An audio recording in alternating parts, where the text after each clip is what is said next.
Recording started. Okay, so as you guys know, this is an important review because we have a test coming up next Wednesday, so just a week from today. And the other really important things to study other than going over this review, practicing all the questions on it over again, would be last week's lesson, number 27. On last week's lesson on page 11, we started review for the electricity unit, and then also this week as well, that was total review. So this stuff, as well as those two lessons, should help you do well on the test. So we're going to start it off. We're going to kick it off here with electricity, and we're going to talk about the difference between static electricity and current electricity. So if you see this beautiful lightning bolt here, that's an example of static electricity.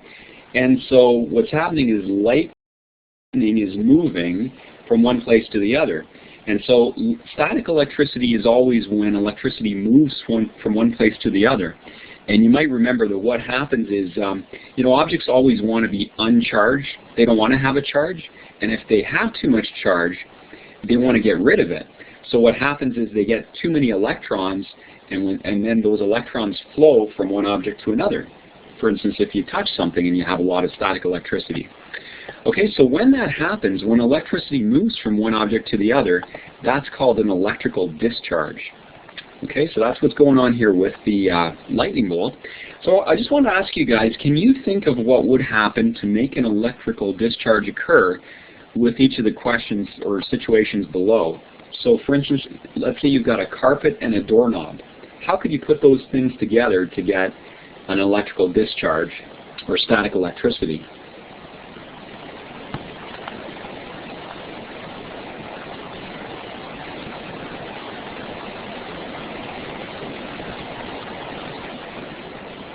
So what exactly would be going on with this carpet and doorknob to create the situation where you get some static electricity?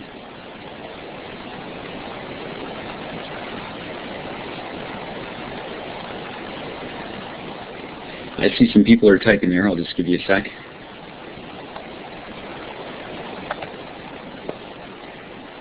Okay, so rubbing the carpet charges you, and you discharge it on the doorknob when you touch it. Good stuff. And I don't know, I find sometimes I touch my computer as well, and I always hope I'm not going to short things out or something. Good stuff. All right, so how about a balloon and someone's head? That's right, it's because the carpet's kind of fuzzy, right? It's probably the nylon in the carpet. So how about a balloon in someone's head? What would happen there? Can you think of a situation that would produce some static electricity? An electrical discharge?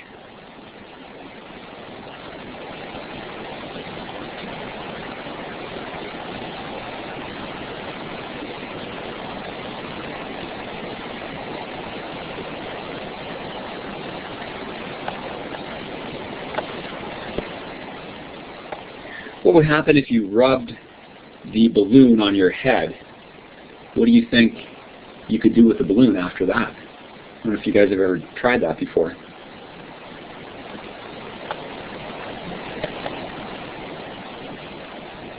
Yeah, that's right. It sticks to the wall, right?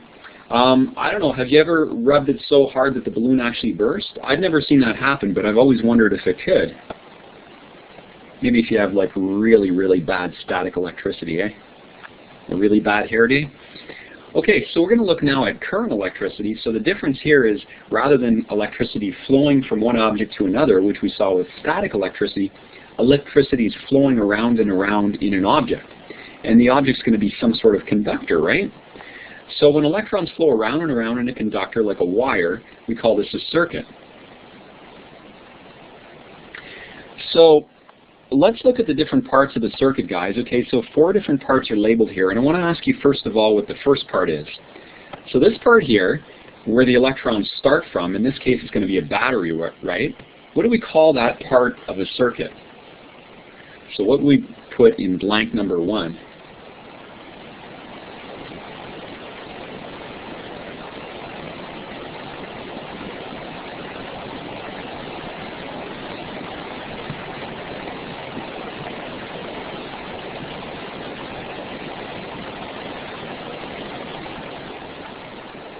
One of these times we're going to have a competition like we had that other time, where we have 2 teams. That was kind of cool. Okay, so what do you think? Where's the part where electrons start from? Okay, that's called the source. So the battery is going to be the source. How about part number 2? So I'm just going to read, it says here, the part of the circuit which uses up electrons, which are energy provided by the source. Okay, you're right, that's going to be the load.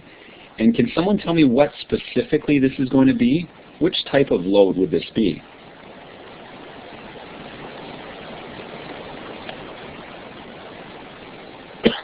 Excuse me.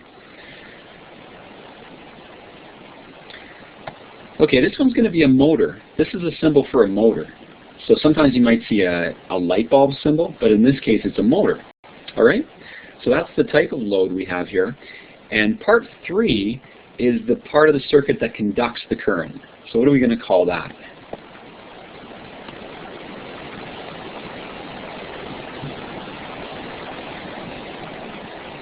Yeah, we did go through that one over. We went over that earlier, what the different symbols are. That's going to be the conductor. Right, that's the part. And how about the last part, part number 4? You could call it the switch, but I'm looking for another name here. So what's another name other than the switch that we could call this here? The part that turns the current on or off. Can you think of another name? I know usually we probably called it the switch. Another name could be the control, right? Okay. So, okay, here's something too. You guys remember this saying when you're talking about whether the circuit's open or closed? A closed circuit is open for business. It's kind of a weird saying, but it helps you remember it, right? So if you go on to the next page, okay, so there's a sign, open for business. So a closed circuit is one where the switch is down, and that allows current to flow through it. On the other hand, an open circuit is when the switch is up, and so therefore the current can't flow through it. So this is almost kind of a test of the memory right now. Which type of circuit do you think the one above that we looked on the page before, the diagram, was that one an open circuit or a closed circuit?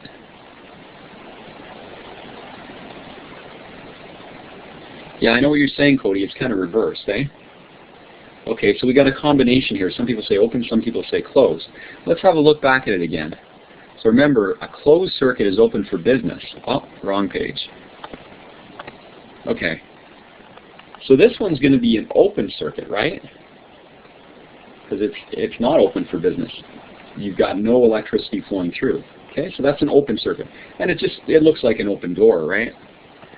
So that kind of helps us as well. Okay, good stuff. So we're going to go on at this point. We're going to look at a few questions that deal with power. And on the test, oh, hey Mitchell, how's it going?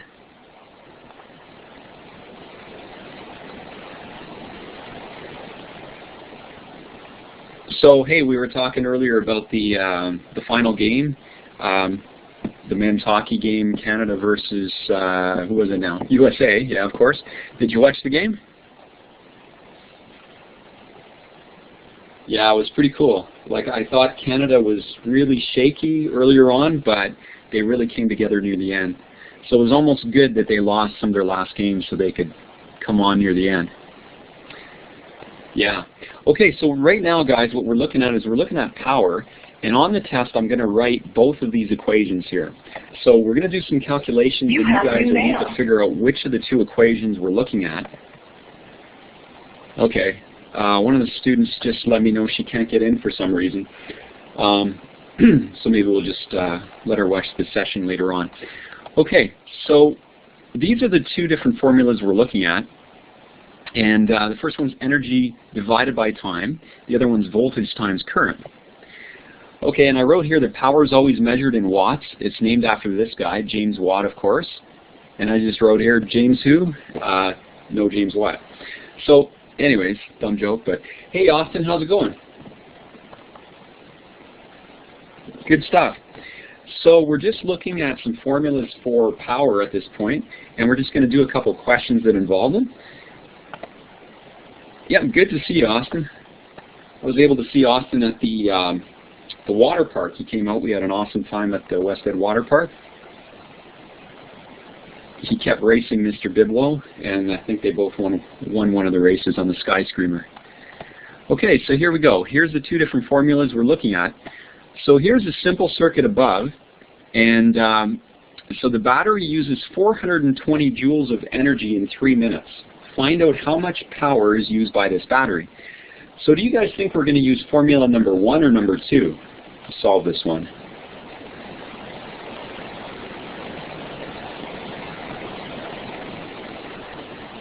That's right. So energy divided by time. Okay, so we're going to use that. I'm just going to type that out. Power equals energy divided by time. Okay, so we've got energy, which is 420 joules. And can we just divide by the 3 minutes? Can we write down 3 minutes? Or what do we have to write? Do you guys remember what units we use for these calculations involving time? We're actually going to have to use seconds. So how many seconds are we going to convert that to? Good. So 180 seconds. And that is going to be, trusty calculator here, it's going to be 2.3. So it's going to be 2.3. And what units did we say we're going to use for power again?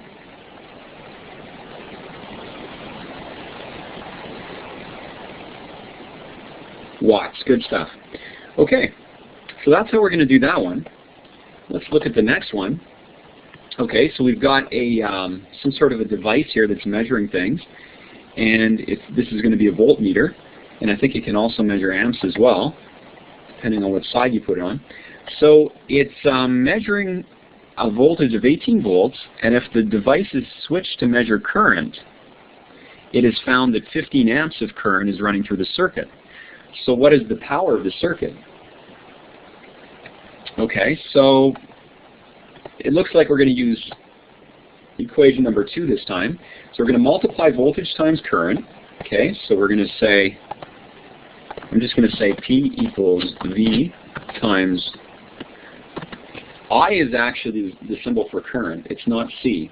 Okay, so we're going to say P equals 18 volts times 15 amps. And so it's going to be, yeah, I'm not sure why it is that it's I. Okay, so it's going to be 270. So that one's pretty straightforward, eh? We don't even have to do any conversion.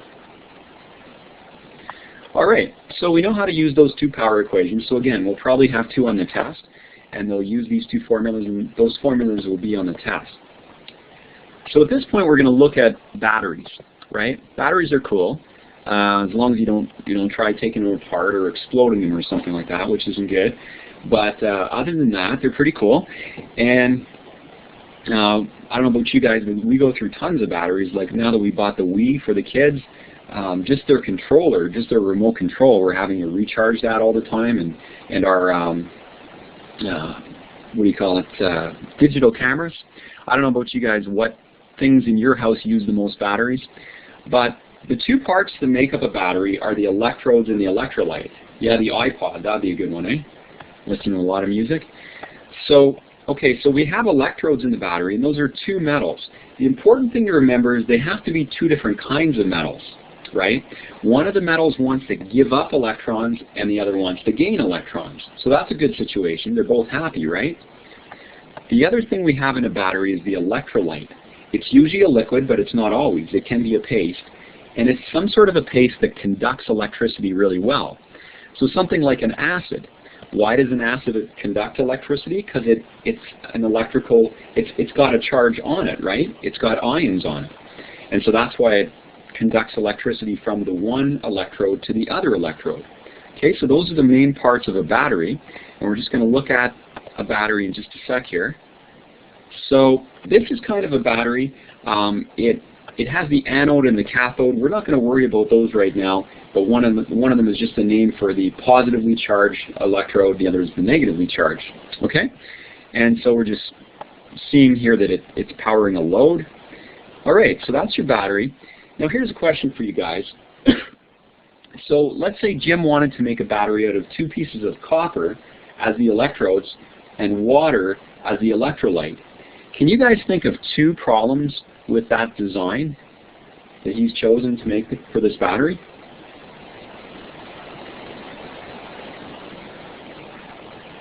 Okay, there's only one type of metal. That's good. Should be two different types. A lot of times you might have copper and zinc.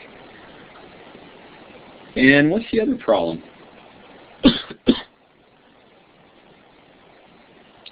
Okay, no acid. That's right. You want some sort of a charged liquid, right? Could be acid, could be something else, could be salt.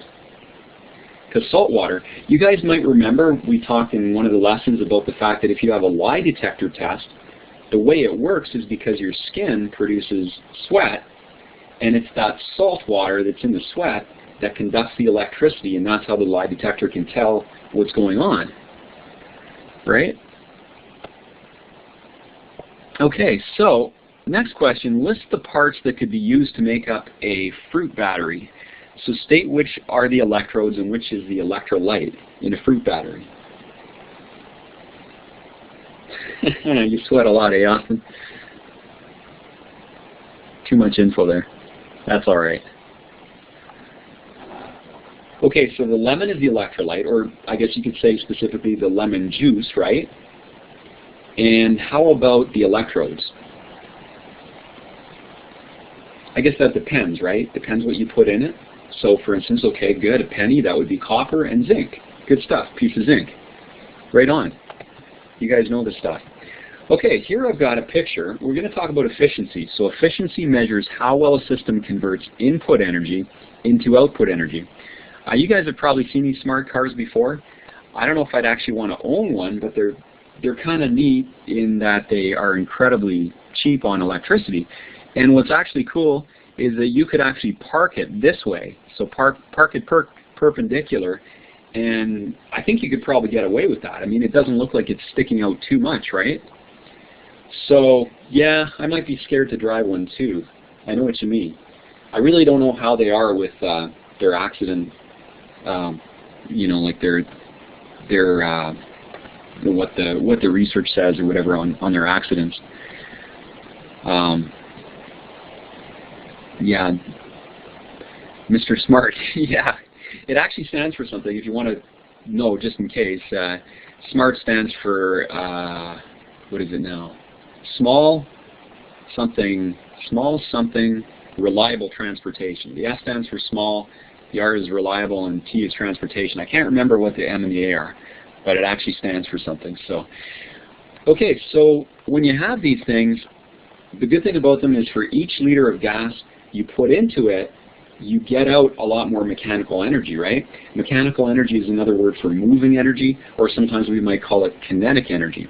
So here again is the formula for percent efficiency.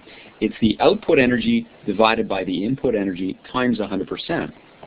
Okay, so question for you guys, if we got as much output energy out of a system as the input energy, we would have 100% efficiency, right? But we never do get that in any system whenever we're converting from one sort of energy to another. Do you guys remember why that is, that we never get 100% efficiency? That's right, it's friction. And whenever we get friction, we get what? That's right, heat. Just rub your hands together, you get heat. Good stuff. I could actually show you guys, though. I could show you something somebody created on the internet where they've got, it's almost a perpetual motion machine. It keeps going for like pretty much hours. And so you can get pretty close. But people have tried over the years to make a perpetual motion machine that runs forever, and it's impossible. So anyways, in any system with moving parts, okay, we just talked about that. Okay, so here's a question for you guys. So Brendan wanted to find the efficiency of the light bulb on his desk. He calculates that the light bulb requires 200 joules of electrical energy to run, and it produces 125 joules of heat energy during its operation. What is the efficiency of the bulb?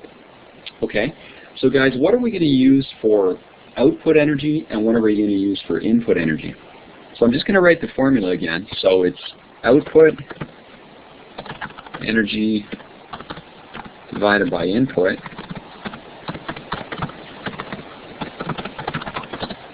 times 100%. Okay, so you're telling me for output energy, we're going to use 125 joules. Now remember, the output energy we use in the calculation is always the useful energy. So if we have 125 joules of heat from a light bulb, will that be our useful energy? What do you guys think? That's right. It's going to be, okay, it's not going to be 25, it's going to be 75, right? Okay? So 200 joules minus the 25 of heat is going to give us 75. Okay, so we divide 75 by the 200 joules, which is the input, and we multiply by 100. And I can tell you right now it's going to be half of 75, which is what? 37.5? Do I have that right? 37.5. Right. So that's going to be 37.5%. Okay, so always remember, if you're doing some question that involves like a light bulb and heat is the waste energy, that you actually have to subtract that to get the useful energy. Okay? So for question 9, it says, what are 3 ways you might describe a low efficiency system? Okay, so we're going to talk about a low efficiency system. And so if we're talking about friction, what's the friction going to be like in a low efficiency system? What's the heat produced going to be like? And then last thing is, what's the input energy compared to the output energy? So it's going to be high for the friction, high for the heat, right? Because they're kind of related. And the input energy compared to the output energy, what would you say if it's a low efficiency system? Okay, so we would say there's a low output energy compared to the input energy, right? Okay, so those are all different ways of describing a low efficiency system. Good stuff. You guys are rocking today. All right. So looking at motors right now, I'm just going to check something just quickly. Okay. So, yeah, right on. I used to work actually not with motors, but I used to work in a transformer factory, so kind of related a little bit. But yeah, motors are cool devices. They come in all shapes and sizes. But all of them have the same thing in common. They convert electrical energy into mechanical energy, or moving energy, right? Okay, so here's the basics of a motor. And let's just kind of review what's going on here. So basically we have 2 magnets going on. We have 2 permanent magnets, and the thing in the middle is an electromagnet. You have and so those things all kind of relate to each other. You've got a push and a pull going on between the permanent magnets and the electromagnet, right? I'm getting a lot of new mail here, yeah. So what's going on is when you've got the north and the north of the permanent and the north of the electromagnet, they're going to push each other or repel each other, right? So when that happens, at this point, these things are going to keep pushing, and that's going to push the motor this way. But as it gets close to this side, if this is still a north, this north is attracted to this south, so you got a pull going on. But if nothing happened at that point, the motor would just stop, right? The north and south are attracted and things would just stop.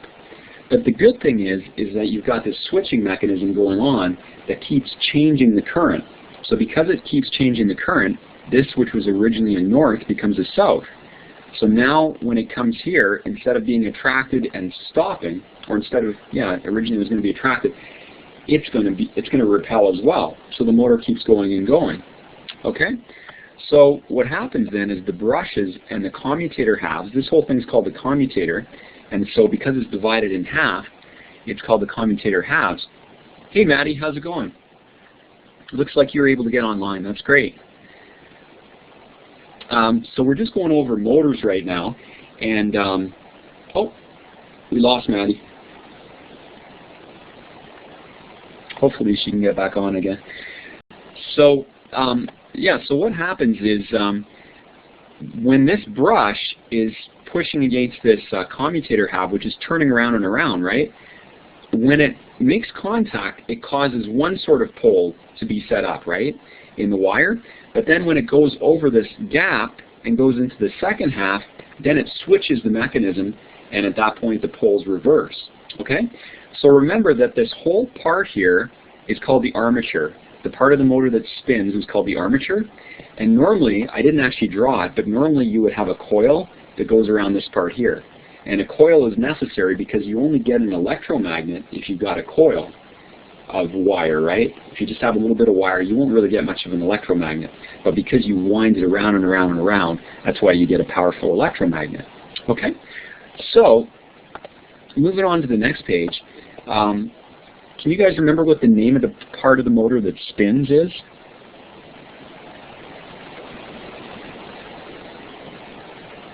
The armature, good. Okay, and can you guys explain what causes an electromagnet to be formed in a motor?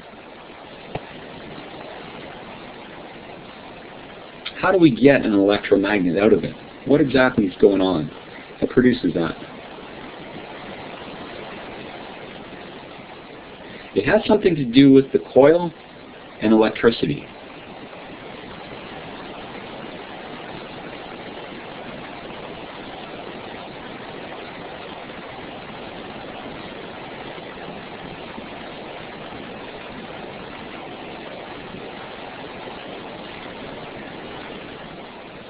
That's right.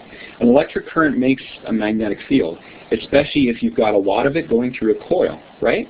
So that's what's going on. Because you've got a lot of coil and you've got electricity going through it, that's what produces an electromagnet. Okay, so how are we going to know? If I showed you a picture and I showed you it was a picture of a motor, how would you know roughly where the poles are of the electromagnet in that motor?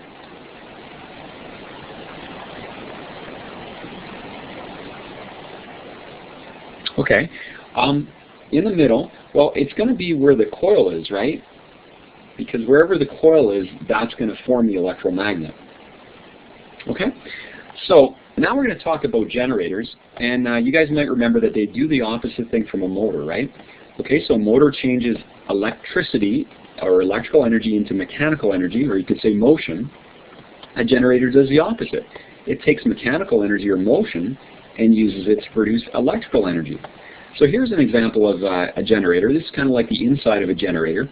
And you can see that what's going on, you're rotating this coil, you're moving this handle around, and that's mechanical energy, right? What are you getting out of it? Electrical energy. Now, why are you getting that? You know, how exactly is that working? Well, what's happening is you're moving a coil. So again, you're going to have a whole bunch of coil here normally. It's not drawn, but you would actually have a coil. Whenever you move a coil, whenever you move a wire, compared to a magnet, what do you always get?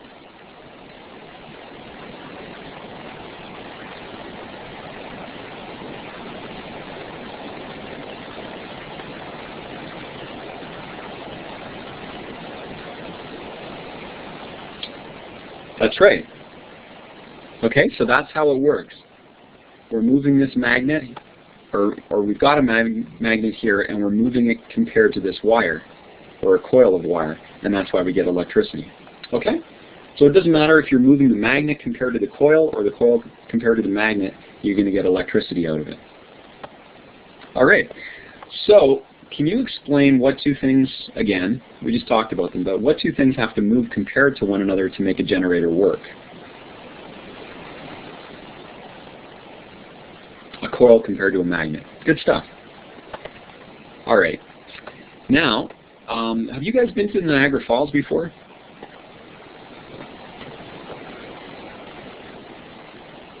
Okay. You going this summer, Austin? Cool. Alright, I've been there a few times. Nighttime's pretty cool to get out the lights and you get all these like red and blue lights and all this. So, I'm sure anyone who's been there or seen pictures can agree, you know, it's really stunning, the beauty there. But you might be a little less familiar with what it looks like with a generating station, like a hydroelectric generating station. So we're going to look at that right now. So this is kind of a diagram. And if this was Niagara Falls, basically you've got the water going down, and the water is going to turn this turbine, and the turbine's attached to a generator. And so again, of course, the generator produces electricity, and so that's going to produce a whole bunch of power through these transmission cables, and then they kind of take these transformers that make it less voltage, because you don't want that much voltage around your house, right? Okay, so then when it comes to your house, you have less electricity coming in. So you can see that we start off with falling water, which is basically gravity, gravitational energy, right? And so that type of energy is being hooked up to a generator. So that's producing electrical energy, and eventually it goes into people's homes to light their houses. So it's going to be getting their lights going and their motors. Okay, so let's look at something to kind of test our knowledge on that. So we've got a hydroelectric plant. It involves running water to turn the wheels of a generator. So list the energy forms starting from 1 to 4. So which one's going to be the first one? This time we're talking about a river rather than a Niagara Falls, like a waterfalls. Okay, so the first one's going to be gravitational. We start off with gravity pulling down the water. Good. That's 4. Next one is going to be 2, mechanical. Good stuff. Next one is going to be, you guys are telling me it's going to be number 1, right? And the last one is going to be light energy in your house. Okay, good stuff. So, of course, hydroelectric is really cool because it doesn't have some of the kind of dangers that other forms of energy have. I know like nuclear energy, you talk to some people and some people will say, hey, we should build nuclear all over the place, right? Other people say, nah, it's too dangerous. You guys, I don't know if you guys have ever heard, but back years ago in someplace in Russia, they had a place called Chernobyl where they had a nuclear reactor explode, and after that, unfortunately, there was all kind of things going on, like babies being born with birth deformities and stuff like that. But, you know, people kind of weigh it out, nuclear power, because some people say, hey, overall, it's really, really safe. So, anyways, with hydroelectric power, overall, it's really, really safe, good for the environment, but there's a few things that can happen, right? For instance, you're creating a dam, and that means flooding can happen. The good thing with the dam, though, is you could use it for sports or something like that.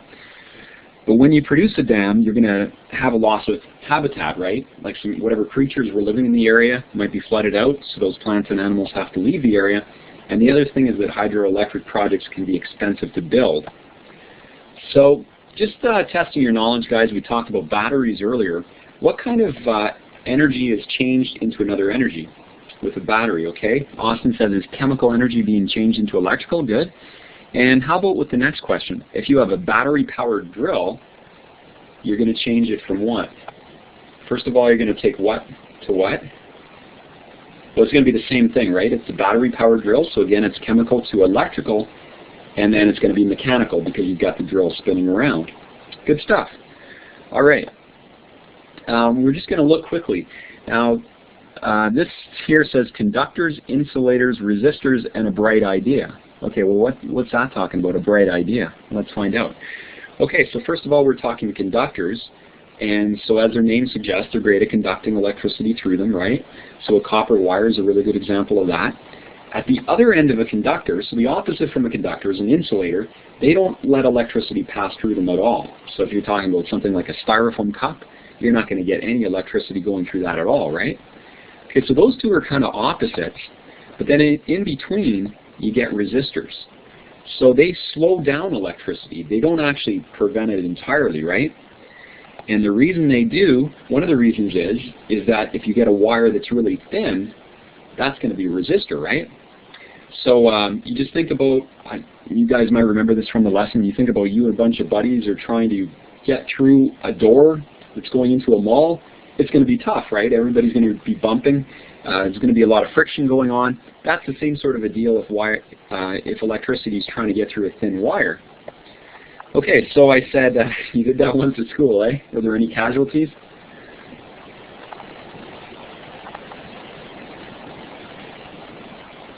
Oh yeah. Okay, so Thomas Edison had a bright idea, right? Took him about 10,000 attempts, but he got it right in the end. Had a lot of determination, right? And so eventually he used this little tungsten wire and put some electricity through it, and that's why you get both the heat and the light coming out, because those electrons have so much friction going on, and that produces heat and light. Okay, so that's where the bright idea comes through. Oh, you made it through first? That's good. You didn't get trampled. That happens sometimes in British soccer games. They've actually had people die from getting trampled. But, okay, we're going to talk about two different types of resistors. Yeah, I agree. I think soccer is awesome. It's my favorite sport. Hockey's good too.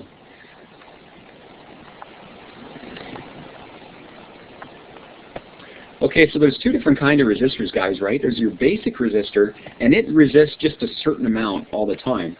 I don't know if you guys remember, resistance is measured in ohms, right?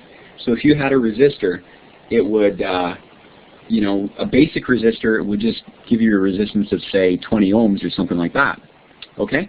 But if you've got a variable resistor, it changes the amount of resistance that you can have. So guys, anytime you see a dial, whether it's on a stove or a radio or whatever, that's going to be a variable resistor. It looks like everybody likes Vancouver. Well, a lot of people like Vancouver. That's good reason to, though, eh? Edmonton is not giving us a lot of reason to cheer.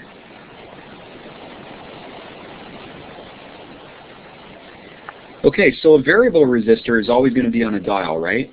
And so a variable resistor controls the amount of resistance in a circuit. And another way of saying that same thing is that a variable resistor controls the amount of current. Okay, so it controls the amount of resistance and the amount of current. All right, question for you guys.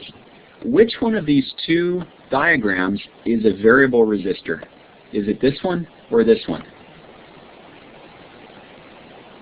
The second one, you're right. The first one's a basic resistor. Good stuff. And do you guys remember what the name is for a variable resistor? There's another name for it. Okay, it's this thing here. It's a rheostat. That's another name for a variable resistor. Okay, so based on what we know about variable resistors or rheostats, what is something that they couldn't control? Which one of these things would one not be used for? They'd not be used for heat? Okay, what I'm thinking of here, and maybe this one's not so obvious, I'm thinking of, when I say control the heat level, I'm thinking of like a dial on a stove. Okay. And this one you could think of a dial on a radio, right? So the only one that they couldn't control would be the voltage, because they could control the resistance or current, and when they do that, that would control the sound level on a radio or the heat level on a stove, and they could control the current level, but they won't control the voltage level, just the current level. Okay? A resistor slows down the current, but the variable resistor, you can control the resistance. Yeah, that's right. Okay, so now do you guys remember the stuff about series circuits and parallel circuits? And series circuits, you know, a lot of times you'd have a circuit on your Christmas tree or something like that. One of the lights goes out, the rest go out as well, right? Let's see why that is. Okay, so a series circuit only offers one path for the electrons that come out of the battery as they go around and around. Parallel one offers many paths. The electrons could go through here, round and around, or they could go through here. Okay, focus guys. So, question then, so when you're talking about a series circuit, the more resistance, you're going to get more resistance each time you add a new light bulb, right? But that's not the case for a parallel one. You could keep adding light bulbs, and each time the resistance produced by the light bulb, or the resistance measured in the circuit, is always just the resistance of one light bulb, right? It's always the same thing. Okay, so here's a related question, guys. What will happen to the brightness of the lights in a series circuit as you add more of them? Less light, that's right, they're going to dim out. What do you think is going to happen in a parallel circuit if you add more and more lights? Nothing. Good stuff. Alright, another circuit kind of question for you guys. So let's say you designed a circuit that's a two-way switch to turn off bulbs from two different locations. Okay, so you want it to be from two different locations. Which of the following circuits do you think you designed? Okay, so Ruth says B. Seems like everyone's saying B. That's right, because if you look at B right now, you can see the electricity is coming through, but if it goes to either here, if you go here, it shuts everything down, the circuit breaks, or if it goes here, it shuts it down, the circuit breaks. But these ones, if you just check them out, they don't work.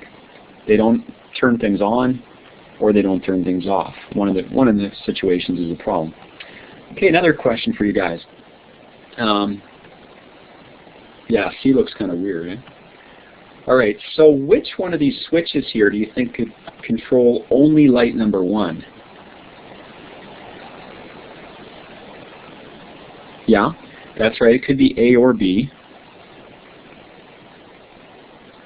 Sorry, it's not A or B. It's just B, right? Because A doesn't control only number 1. B is the only one that controls only 1, right? Okay, which one controls only light number 2? That's right, it's going to be C. And only light 3, it's going to be D. And lights 1 to 3, right on. Man, you guys are just whipping them out. Good stuff. Looks like you guys understand that pretty well. Okay, which one of these circuits here do you think would result in the brightest lights being produced? D. Okay, and so again, that's because of parallel circuit. You get brighter lights because you don't get, the electrons can just keep going around and around and around, right? And getting more electricity. They don't have to go through both parts, both resistors, because light bulbs are resistors, right? They slow down the electricity, right? Plus, this one shows more battery cells being connected together, so that's why it's B. More power. Yeah, you've got to get the power. Okay, which of the following diagrams shows each electric heater on a separate parallel circuit? In this situation, the square stands for an electric heater. We've got to get more power, Captain. You guys ever seen that? The old Star Trek?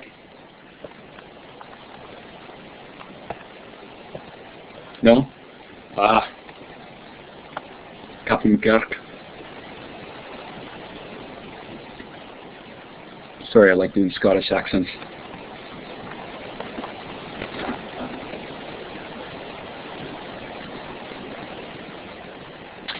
Okay, so B, right? British is awesome. Yes, I like British too. British is good too. And the Irish accent is a good one too. Anyways, those are my accents for the day. Glad you guys don't have your mics. I could hear you guys do some accents too. Alright, so this one here, like you said, B, if the square stands for an electric heater, then these are electric heaters on separate circuits, right? One of these days I'd like to go to Ireland and talk with the people there.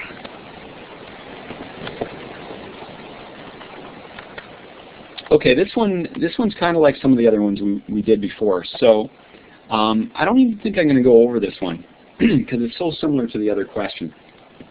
Let's go to the next one. Okay, so both a fuse and a circuit can prevent too much current from flowing, right? But there's a slight difference between the two of them. A fuse has to do with just one appliance, whereas a circuit breaker has to do with a whole bunch of things. And like Karen says, yeah, you're right, a fuse is going to melt. It's got that thin little strip, it's going to melt, right? So you can only use a fuse once, whereas a circuit breaker, you just switch it back on over and over again, right? So if you had a fuse, that might be in one appliance like a stove, but you guys might have had it sometimes before. You plug something into an outlet like this here, and all of a sudden the lights go off, or some other appliances in the room go off at the same time. You guys had that? You know, and that's because the circuit's broken, right? So we're going to do a question that's going to relate to that in just a sec.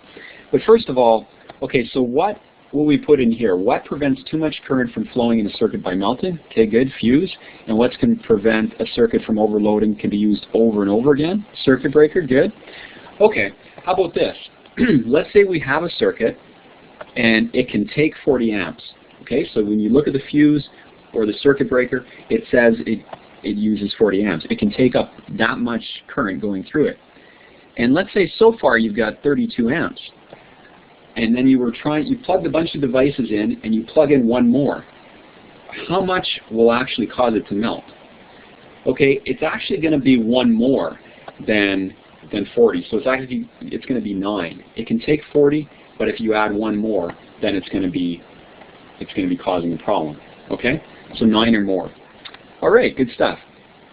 All right, so next question says you're cooking with a hot plate, toasting a slice of bread, the electric heater, almost immediately, okay, so using all those devices, almost immediately they quit working. So what do you think happened? Oh, that's okay, Austin. What do you think happened in this situation? If everything, yeah, that's right. It would be the circuit breaking. Good stuff. Okay, I think this last one might be our last question here. Pretty sure. Yeah. Okay, so we got this situation going on in our house. So Ed comes into the kitchen searching for a place to plug his stereo, right?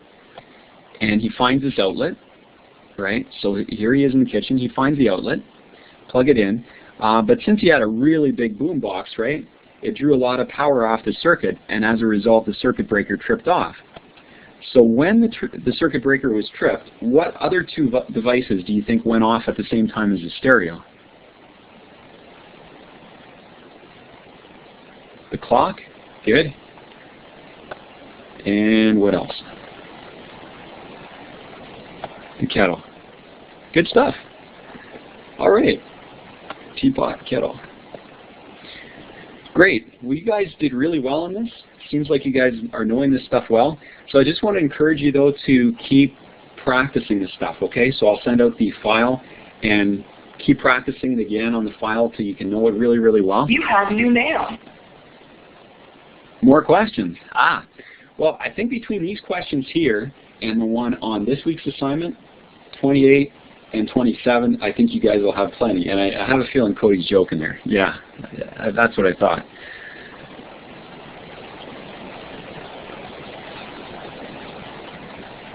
I didn't think you were that much for a sucker for punishment.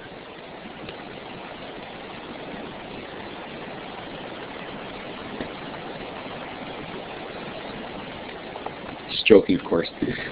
All right. So, again, guys, you're doing great on this stuff, so keep it up. And, again, our test is going to be next Wednesday, which is the 31st. So keep up the hard work, guys. And hope you guys have an awesome day. I guess we're close to the weekend. And hopefully by then it's going to warm up. It's supposed to be around +9 here in Edmonton, so it's looking a lot better. So thanks again, guys, for your great participation.